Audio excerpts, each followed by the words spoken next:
Hello, everyone. Welcome to TD Board Gamers. My name is Dave, And I'm Dirk. and today we're going to do Dirk's top five aggression supports. There's only four.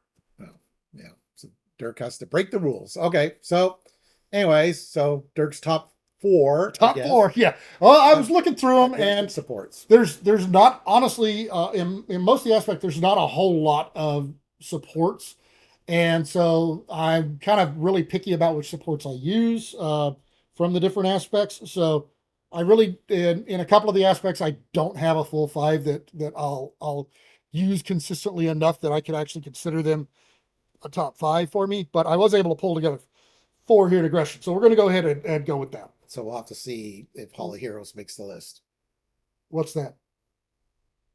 on the aggression list. Apparently, it doesn't make the list. All right. Well, anyways, let's see your top four. All right, so my number four, we're going to start this one off with assault training.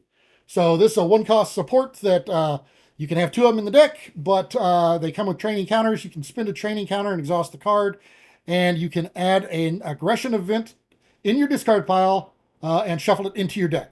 So I do like this one. And this one, I like this one especially well. You've got similar stuff like this in all of the aspects.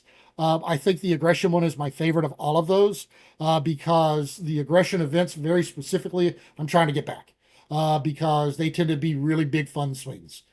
So I do love this, and I love the fact that it brings back my aerial attacks, which I love the aerial attacks and aggression. So yeah, my number four is the assault training.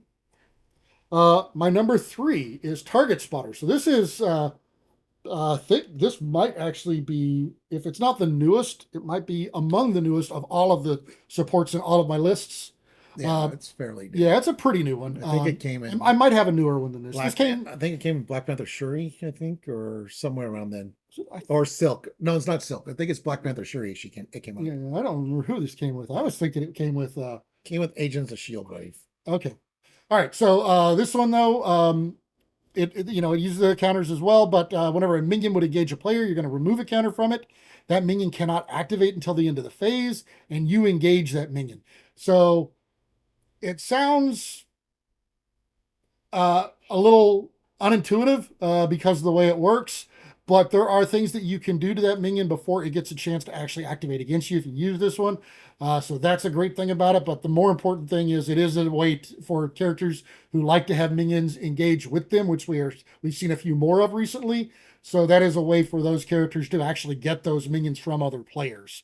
And like I said, then if you can find a way to take advantage of the second half of it, even better. So my number three is Target Spotter. My number two is actually a recent addition to my favorites list. Anybody who's played with me a lot before, watched a lot, knows, especially in years past, I was not as heavy into playing the allies. The one ally that I played an awful lot of wasn't one that I was really interested in keeping on the table a lot because I used the enter the board ability of it instead. But now that I've started embracing allies more and actually trying to keep them around, this is one that I really like. But even if I'm not trying to keep them around, I'm still cycling through the allies. It's still great because your aggression, you want to deal attack. So all of your allies get an extra attack as well. So this is one that I use. I'm using allies enough that I feel like it's worth a three cost support there. So this makes my number two spot now. And the number one, Dave mentioned it. I think he kind of knew.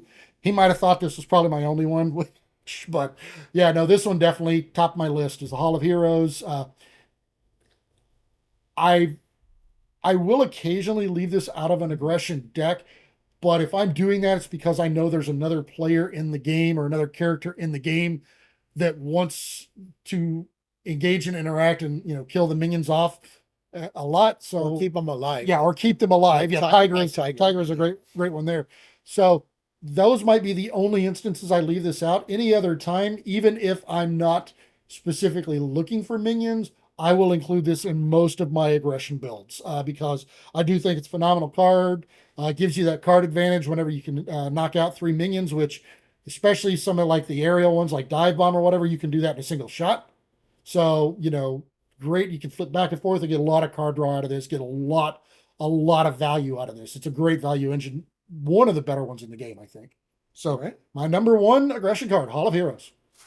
All right. So that was Dirk's top four aggression. So now we'll see. how crazy the support. See if I training stick is. to the rules for the rest of this. Probably not. All right. Well, anyways, thank you for watching, everyone. Please like and subscribe. And if you want to see more content by us, go ahead and hit that notification bell down there, and you'll get alerts whenever we post new videos. All right, see you.